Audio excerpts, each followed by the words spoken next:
Hi everyone. Welcome to Unit 8, Final Accounts 2. Course, Eco 2 Accountancy 1. Objectives of this course is to explain why adjustment entries are necessary at the time of preparing the final accounts. To list the items in respect of which adjustments are usually made. To pass the necessary adjustment entries. To prepare final accounts with adjustments. You know that the financial reporting requires the summarization of business operations for a specific accounting period. It is quite possible that certain transactions recorded in current year's books may partly relate to the previous year or to the following year. It is also possible that certain expenditure incurred during the current year has not yet been paid and so not recorded. Similarly, there may be certain incomes earned during the current year which have not been recorded because they have not yet been received. If such items are not adjusted or brought into current year's books of account, the summary presented in the form of final account will not reveal the true picture. Let us take the example of an amount of 600 rupees paid on July 1, 1987 towards insurance premium. You know any general insurance usually covers a period of 12 months. Suppose the accounting year is ending on December 31, 1987. It would mean that half the amount of insurance premium paid on July 1, 1987 pertains to the next accounting year 1988. Therefore, while preparing the final accounts of 1989, the expenditure on insurance premium that should be debited to the profit and loss account is 300 rupees. 600 rupees paid minus 300 rupees pertaining to 1988. The remaining amount of 300 rupees will be carried forward and charged to the profit and loss account of 1988. Take another example. The wages of workers for the month of December 1, 1989 were paid on January 7, 1988. This means the wages account of 1987 does not include the wages for the month of December 1987. Such unpaid wages termed as wages outstanding have to be brought into the books and debited to the trading account along with the wages already paid. Similarly, adjustment may also become necessary in respect of certain incomes received in advance or those which are outstanding as at the end of the accounting year. Apart from these, there are certain items which cannot be recorded on day-to-day basis such as depreciation, interest on capital, etc. They are generally adjusted at the time of preparing the final accounts. All items which need alteration or which are to be brought into books at the time of preparing final accounts are called adjustments. The purpose of making various adjustments is to ensure that the final accounts reveal the true financial position of the business. Therefore, when you are to prepare the final accounts of any business, you are provided with a trial balance and some additional information in respect of the adjustments to be made. There are several items which need adjustment at the time of preparing the final accounts. Some of the important and common adjustments are listed below. Closing stock. Outstanding or accrued expenses. Prepaid or unexpired expenses. Outstanding or accurate incomes. Incomes received in advance, unearned income. Depreciation. Interest on capital. Interest on drawings. Interest on loan. Bad debts. Provision for bad debts. Provision for discount on debtors. Provision for discount on creditors. Manager's commission. Abnormal loss. Drawing of goods by the proprietor. Let us now discuss the nature of each item of adjustment and its treatment in the final accounts. In this connection you must remember that the general principle of double entry has to be fully followed. Hence, for bringing any item into the books of account or adjusting the amount of any expense or income, you have to ensure that the amount is debited to one account and credited to another, and while showing it in the final accounts the item should appear at two places, one representing the debit and the other representing the credit, otherwise the balance sheet will not tally. Usually, each adjustment will appear in the trading and profit and loss account and then in the balance sheet. Closing stock. You know that all goods purchased or produced during the year are not completely sold out by the end of the year. Some goods always remain unsold as at the end of the year, which are called closing stock. The closing stock does not usually appear in the trial balance. It is mostly given in the form of additional information. Since gross profit/gross loss cannot be worked out without accounting for the closing stock, it is brought into books by means of the following adjustment entry. The closing stock is treated in the final accounts as follows. 1. On the credit side of trading account, shown as a separate item, and 2. On the assets side of the balance sheet, shown as a separate item under current assets. Closing stock. Adjusted purchases and closing stock. Sometimes the closing stock may be given in the trial balance itself. This would mean that both the opening and the closing stocks have been adjusted in the purchases. In such a situation, the opening stock will not appear in the trial balance. The trial balance will show only the figures of adjusted purchases and the closing stock. The adjusted purchases are in fact the cost of goods sold. They have been worked out by adding the opening stock to purchases and subtracting the closing stock therefrom. Hence, the adjusted purchases are shown on the debit side of the trading account. In such a situation there is no need to show closing stock in the trading account as it already stands adjusted in purchases. It will be shown only on the asset side of the balance sheet. Outstanding expenses. Outstanding expenses are those expenses which have been incurred during the current accounting year but have not been paid till the end of the year. They are also called expenses accrued. The common examples of such expenses are the salaries, wages and rent for the last month of the accounting year paid in the first month of the next year. Since they remained unpaid as at the end of accounting year, no entry might have been passed in the books of account. So, they must be taken into account while preparing the trading and profit and loss account, otherwise it will not reveal the correct amount of profit or loss. The following adjustment entry is passed in respect of outstanding expenses. The outstanding expenses will be treated in final accounts as follows. 1. Added to the concerned expenses in the trading and profit and loss account, and 2. Shown on the liabilities side of the balance sheet as a separate item under current liabilities. Prepaid expenses. Sometimes, the benefit of some expenses will be available not only in the current accounting year but also during the next year. That portion of expense the benefit of which is yet to be received is called prepaid expense. It is also called unexpired expense. Examples of such expenses are unexpired insurance, interest paid in advance, etc. In such situations it is necessary to find out the unexpired portion and adjust it in the concerned expense. The following adjustment entry is passed in respect of the prepaid expenses. The prepaid expenses will be treated in final accounts as follows. 1.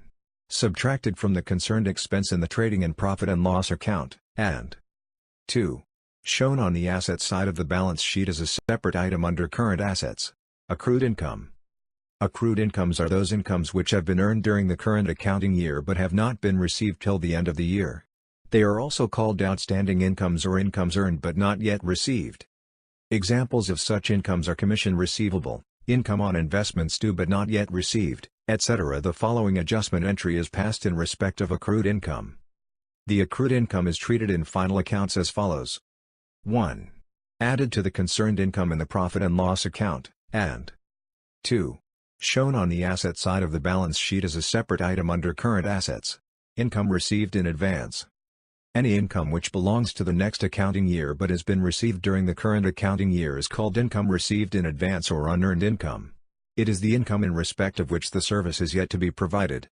Examples of such incomes are rent received in advance, interest received in advance, etc. In such a situation, the unearned portion of the income will have to be adjusted while preparing the final accounts. The following adjusting entry is passed in respect of the unearned income. The unearned income is treated in final accounts as follows. 1. Deducted from the concerned income in the profit and loss account, and 2. Shown on the liabilities side of the balance sheet as a separate item under current liabilities. Here is an example. You can pause the video at any time to go through it in detail. Depreciation. Depreciation means decrease in the value of fixed assets due to their usage and the passage of time. You know the fixed assets are used for the purpose of earning revenue. Therefore, the fall in their value should be considered as an expense or loss incurred in realizing such revenue and should be charged to the profit or loss account. Depreciation is not recognized on day-to-day basis. It is brought into the books only at the end of the accounting period by passing the following journal entry. Depreciation is treated in final accounts as follows. 1. On the debit side of the profit and loss account, shown as a separate item giving details of depreciation on each fixed asset, and 2. Deducted from the concerned asset in the balance sheet. Depreciation. Sometimes depreciation is given in the trial balance itself. This is possible only if the entry in respect of depredation has already been passed in the books of account. In such a situation depreciation will be shown in the profit and loss account only. It need not be adjusted in the fixed assets in the balance sheet because the fixed assets already stand reduced by the amount of depredation. Depreciation is generally calculated at the given rate for the period for which the asset has been used in the accounting year. Thus, if an asset is purchased during the current year, the depreciation should be calculated from the date of acquisition till the end of the year. If the date on which the additions were made is not given, You should calculate depreciation on additions also for the full year. In the case of old assets, depreciation is calculated on the opening balance. Here is an example. You can pause the video at any time to go through it in detail. Interest on capital. You know the funds provided by the proprietor to the business constitute capital. Sometimes, the proprietor may like to know the profits made by the business after taking into consideration the interest on this capital. In such a situation, interest is allowed at a certain rate on the capital. It is calculated on the capital at the beginning of the year. If, however, any additional capital is introduced during the year, interest on additional capital will also be calculated from the date on which it was brought into business. Such interest is treated as an expense for the business, and the following adjustment entry is passed to bring it into the books of account. Interest on capital is treated in final accounts as follows. 1. On the debit side of profit and loss account, shown as a separate item of expense, and 2. Added to capital on the liabilities side of balance sheet. You should note that normally no interest on capital is to be provided. Interest on drawings. In case interest is allowed to the proprietor on his capital, it is a usual practice to also charge interest on his drawings. Interest on drawings will be a gain for the business, and the following adjustments entry is passed to bring it into the books of account. Interest on drawings is treated in final accounts as follows. 1. On the credit side of profit and loss account, shown as a separate item, and 2. Deducted from capital on the liabilities side of balance sheet. Interest on drawings is calculated at a given rate from the date of withdrawal till the end of the year. In case no date is mentioned, the interest is charged for 6 months, assuming the amounts were drawn evenly throughout the year. Here is an example. You can pause the video at any time to go through it in detail. Interest on loan. If the firm has taken some loan, it has to pay interest thereon. Hence, when we notice a loan account in the trial balance, we must find out whether the full amount of due on loan has been paid or not. The rate of interest and the date on which the loan was taken is usually given. If, however, the date on which loan was taken is not given, it means that it is an old loan and full year's interest has to be provided. In any case, you should calculate the exact amount of interest due and find out from the trial balance whether the same has been paid or not. Generally, you will find that the interest has been paid, but it is less than what is due. In such a situation, the difference is regarded as outstanding interest, and the same must be adjusted at the time of preparing the final accounts. Suppose there is an item of 10% loan, taken on April 1, 1987, of 20,000 rupees appearing in the trial balance. Assuming the accounting year ends on December 31, the total interest on loan will work out as 1,500 rupees, at 18% on 20,000 rupees for 9 months. On going through the trial balance, you find that the interest paid is 1,000 rupees only. It means 50 rupees, 1,500 rupees, 1,000 rupees, is the outstanding interest. This must be shown in final accounts accordingly, i.e., 1,500 rupees, 1,000 rupees plus 500 rupees outstanding, as interest on loan on the debit side of the profit and loss account, and 500 rupees as outstanding interest under current liabilities in the balance sheet. It is possible that the adjustments given outside the trial balance already include this item. But, if they do not, even then you have to account for it. This is called an implied adjustment. Here are a few questions with answers. You can pause the video at any time to go through the questions and answers in detail. Bad debts. Sometimes, a debtor may fail to pay his debt either partially or completely. The amount of debt which cannot be recovered from the debtor is called bad debts, and it will be a loss to the business. The following journal entry is passed when a debt becomes bad. The effect of this entry will be 1. Debtor's personal account stands closed, and 2. A new account called Bad Debts account is opened in the books. The total amount of bad debts incurred during the year appears as a separate item in the trial balance, and the sundry debtors appear at the reduced amount. The bad debts, like any other expense or loss, are charged to the profit and loss account. Bad debts given outside the trial balance. Sometimes, the bad debts to be written off may be stated outside the trial balance as an adjustment item. It means that such bad debts have not yet been written off. In other words, the entry for such bad debts has not been passed. It is necessary to record such bad debts at the time of preparing the final accounts. This is done by passing the following adjustment entry. Such additional bad debts, usually called further bad debts, are treated in final accounts as follows. 1. On the debit side of profit and loss account, shown as addition to bad debts already written off, and 2. On the asset side of the balance sheet, shown as deduction from sundry debtors. It is important to remember the difference between the treatment of bad debts given inside the trial balance and the bad debts given outside the trial balance. The bad debts given inside the trial balance and also those given outside the trial balance will be shown in the profit and loss account. But only those bad debts will be deducted from sundry debtors in the balance sheet which are given outside the trial balance. Provision for bad debts. In any business where goods are sold on credit, bad debts usually occur. When it is certain that a debt will not be recovered, the amount is written off as bad debt. But, it is also likely that some of the remaining debts may not be recovered in full. From experience we know that certain percentage of amounts due from debtors may not be recovered. This will be a loss to the business. You have learnt that accordingly to conservatism concept all possible losses must be provided for. Hence, it is a common practice to make a suitable provision for doubtful debts at the time of preparing the final accounts. Otherwise, the profit and loss account will not reveal the correct amount of profit or loss and the balance sheet will not show the true position of sundry debtors. The provision for doubtful debts is usually calculated as a certain percentage of the total amount due from sundry debtors after writing of all known bad debts. Provision for bad debts. Provision for doubtful debts is also called provision for bad debts or provision for bad and doubtful debts. Such a provision is made by debiting the amount of doubtful debts to the profit and loss account. Thus, the journal entry for creating such provision will be as follows. You will notice that when a debt is irrecoverable it is written off by crediting it to the personal account of the respective customer. But, when a debt is doubtful of recovery, the personal account of the customer will not be credited as the recovery is still possible. Hence, the creation of provision for bad debts does not affect the balance of debtors' personal accounts. However, while showing sundry debtors in the balance sheet the amount of such provision is subtracted therefrom. When provision for bad debts already exists in the books, the provision created for doubtful debts at the end of a particular year will be carried forward to the next year and it will be used for meeting the loss due to bad debts incurred during the next year. The provision for bad debts brought forward from the previous year is called opening provision or old provision. When such provision already exists, the loss due to bad debts during the current year will be adjusted against the same. And while making provision for bad debts required at the end of the current year called new provision, the balance of old provision should also be taken into account. Provision for bad debts. Let us take an example and understand how these adjustments are done.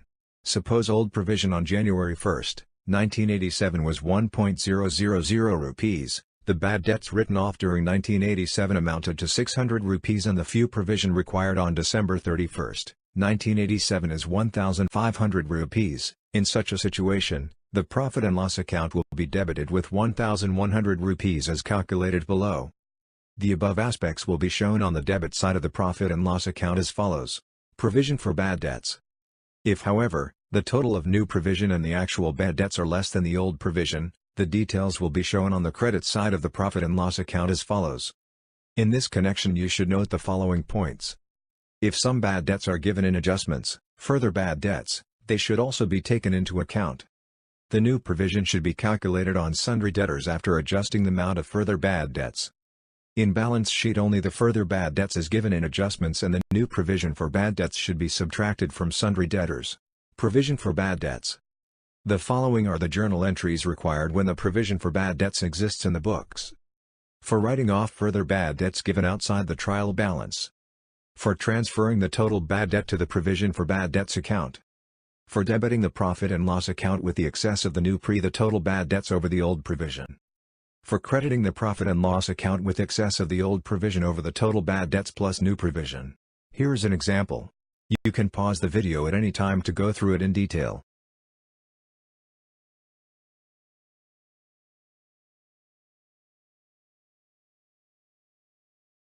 Provision for discount on debtors. You know cash discount is allowed to debtors as an incentive for prompt payment. When the discount is allowed it is recorded though the cash book and posted to the credit side of the concerned debtor's personal accounts. But, in the case of debts outstanding at the end of the current year, discounts will be allowed in the next year if the debtors make prompt payments. So, as in the case of anticipated loss on account of doubtful debts, a provision must be made for the discount likely to be allowed to the debtors in the next year. Such a provision is known as the provision for discount on debtors. It is also calculated as a percentage on the net sundry debtors, remaining after subtracting the provision for bad debts and further bad debts. For example, if sundry debtors amount to 40,000 rupees and the firm wants to create a provision for bad debts at 5% and a provision for discount at 2% on the debtors, they will be calculated as follows. 1. The provision for bad debts will be calculated at 5% on 40,000 rupees. It will amount to 2,000 rupees. 2. The provision for discount at 2% will be calculated on the debtors after subtracting the provision for bad debts, i.e., on 38,000 rupees 40,000 rupees, 2,000 rupees. It will amount to 760 rupees. Provision for discount on debtors. Note that when both provision for bad debts and provision for discount on debtors are to be calculated, the provision for bad debts is calculated first and then provision for discount is worked out on debtors after subtracting the provision for bad debts. The adjustment entry for provision for discount on debtors is as follows. The provision for discount on debtors will be shown in the final accounts as follows. 1. On the debit side of profit and loss account, shown as a separate item, and 2. On the asset side of balance sheet, shown as a deduction from sundry debtors. The balance of the provision for discount on debtors account will be carried forward to the next year, and the discounts allowed, if any, in the next year will be set off against the provision for itself. The method of dealing with discounts allowed and provision for discount on debtors in the next year is similar to the method followed in case of bad debts and provision for bad debts. Provision for discount on creditors. When prompt payment is received, we allow cash discount to debtors. Similarly, we receive discount from the creditors when prompt payments are made by us.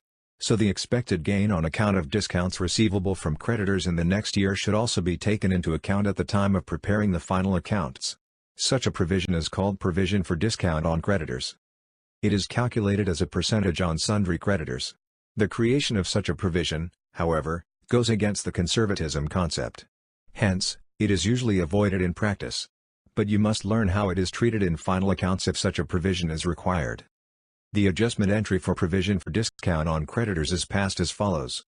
The provision for discount on creditors will appear in the final accounts as follows. 1. On the credit side of profit and loss account, shown as a separate item, and 2. On the liabilities side of the balance sheet, shown as a deduction from sundry creditors.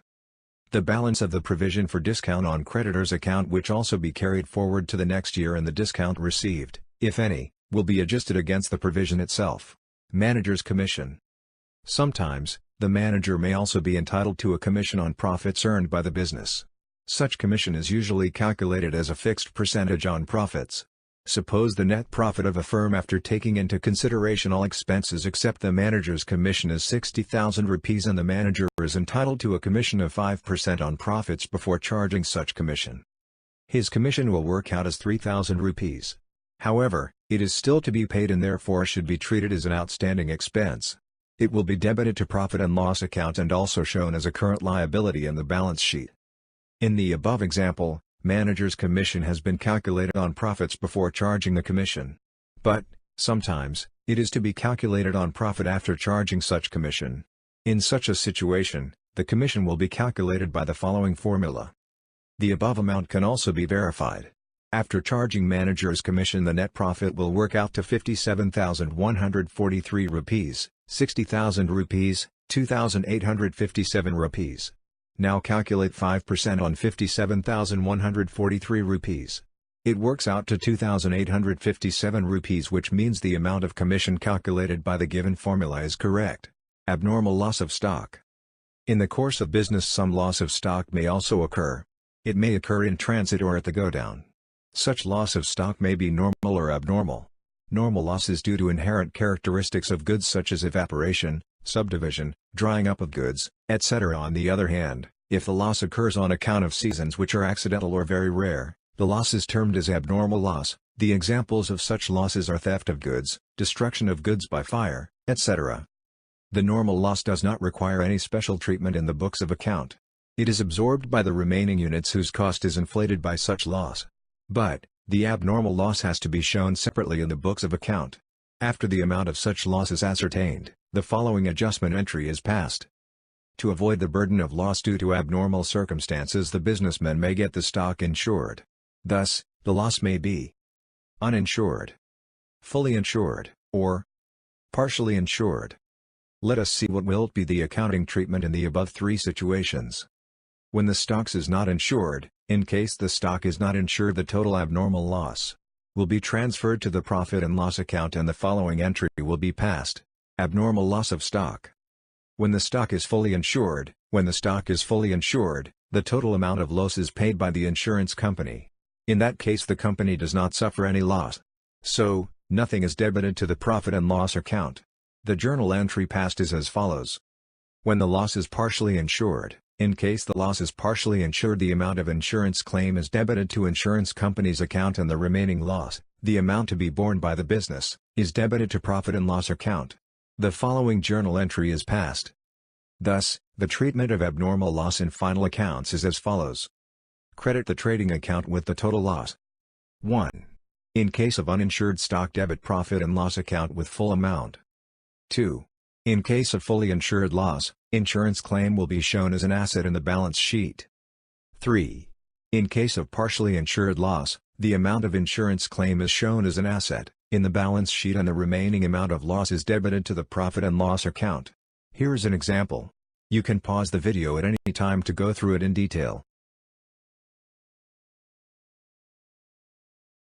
Drawing of goods by the proprietor. When the proprietor takes away some goods from the business for his personal use, it is recorded in books of account by passing the following journal entry. So, if you find that it has not been recorded in the books of account, you have to make the necessary adjustment in final accounts. The treatment in final accounts will be as follows. 1. On the debit side of the trading account, deducted from purchases. 2. On the liabilities side of the balance sheet, deducted from capital either as a separate item or by including it in drawings. Here are a few questions with answers. You can pause the video at any time to go through the questions and answers in detail. There are various items which require adjustment at the time of preparing the final accounts. You have learned how each adjustment is recorded in books through a journal entry and how it is reflected in the final accounts. However, while preparing the final accounts with adjustments, you should remember that there is no need to pass the journal entries for any adjustment unless specifically asked to do so. All adjustments must be shown directly in the final accounts. Here are a few examples and exercises. You can pause the video at any time to go through it in detail.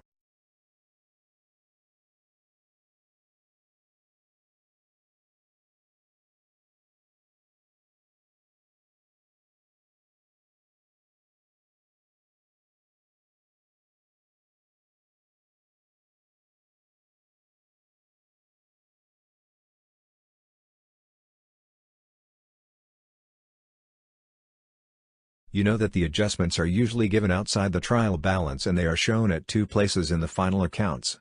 But, sometimes a few adjustment items appear in the trial balance itself. In illustration 7 you noticed it in respect of depreciation on land and buildings. It is possible that items like outstanding or prepaid insurance also appear in the trial balance. This happens when the journal entry in respect of an adjustment has already been passed and the same has been posted into the concerned ledger accounts. For example, when you pass journal entry for the adjustment for outstanding salaries, you will debit salaries account and credit salaries outstanding account. The salaries account already exists in the ledger and the amount of outstanding salaries is also posted there too. This leads to an increased balance in salaries account, but the salaries outstanding account does not exist in the ledger. This will have to be opened and the outstanding amount credited there too. When the trial balance is prepared, it will show the increased balance of salaries account in the debit balances of salaries and the balance of salaried outstanding account in the credit balances column. Now the question arises how to treat it in the final accounts. In such a situation, you will simply show salaries outstanding in the liabilities.